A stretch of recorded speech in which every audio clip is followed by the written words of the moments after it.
Hey guys, welcome back. My name is Scott, and today we're painting the Siegebreaker Behemoth from the Spires army in Conquest: The Last Argument of Kings. This is a super awesome model, and I've had a ton of fun painting it, so let's go ahead and dive into this tutorial.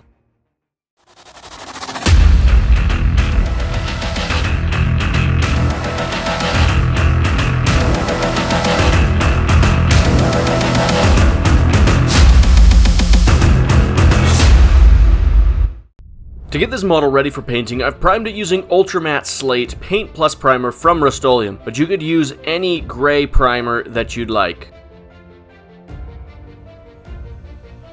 The first thing we're going to do on this project is we're going to base coat all of the carapace or chitin on the model using Jokaero Orange.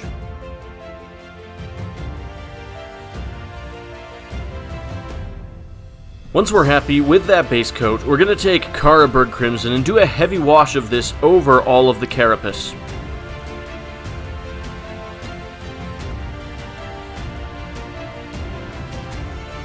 Once we've allowed that shade to dry completely, we're going to take Karak Stone and we're going to begin lightly dry brushing this over the carapace, building up a bit of a tan color. We don't want this to necessarily be the same intensity in all spots. I chose to have it be more tan the closer you got to the head on the model.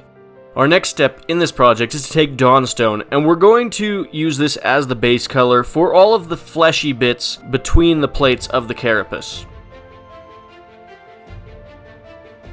Once we're happy with that base color, we're going to take a mixture of 2 parts Dawnstone and 1 part Thrall Flesh from Formula P3. We're going to layer this over the raised surfaces of the flesh, but we're making sure to leave the recesses with that darker Dawnstone color. Once we've finished with that layer of paint, we're going to take a mixture of 2 parts Celestra Grey and 1 part Thrall Flesh, and we're going to do an additional layer of highlighting, this time focusing on the most raised ridges and anywhere that the light would hit on the model. From there, we're going to move on to the eyes on the model, which are actually on its belly. We're going to base coat these using Caliban Green.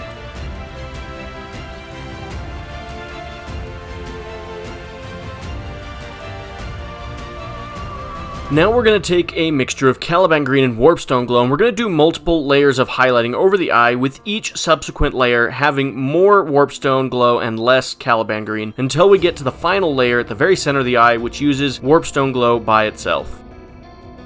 We're going to do an additional bit of highlighting, this time using Moot Green. We're focusing on the center of the eye, and we're doing an asymmetrical highlight here so that one side of the eye isn't the same as the other.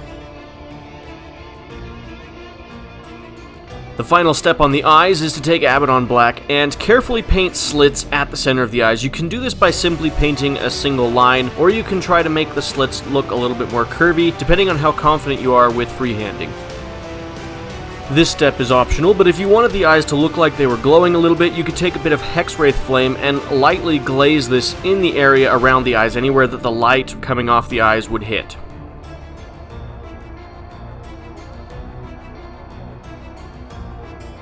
Now we're going to work on some of the details on the model. We're going to take Deathguard Green and use this for 2 things. We're going to use this as the base color for the arms on the model that hold the eyes open. We're also going to dry brush this lightly on the carapace to add some variety. Once we're happy with that green color, we're going to take Agrax Earthshade and use this to shade the armor plates on those little arms on the front of the model.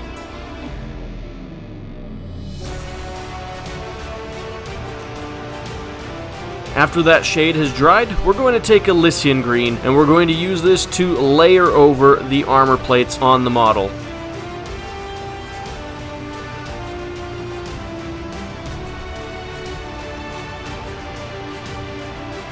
Next, we're going to take Ushabti Bone, and we're going to use this to highlight all of the spikes and claws on the model. We're also going to use this to pick out any little barnacle-looking bits that are found across the carapace of the model. Our final step in this project is to take Biel-Tan Green, and we're going to lightly wash this over the little barnacles that we find across the carapace. We're also going to shade this into any recesses where we want it to look like there is green flesh underneath the carapace. And with that, we finished painting the Siegebreaker Behemoth. Thank you so much for watching this video today. I really hope that you've enjoyed it. If you have, go ahead and like it, and then subscribe to the channel so you can see future videos I make. If you'd like to have more fun with miniatures, be sure to join my Discord server, where we can talk about painting techniques, or just life in general, whenever you want. I'd like to give a special shout out to my channel members that make videos like this possible. If you would like to become a channel member, hit the join button below this video. As always, have an amazing day, and we'll catch you in the next one.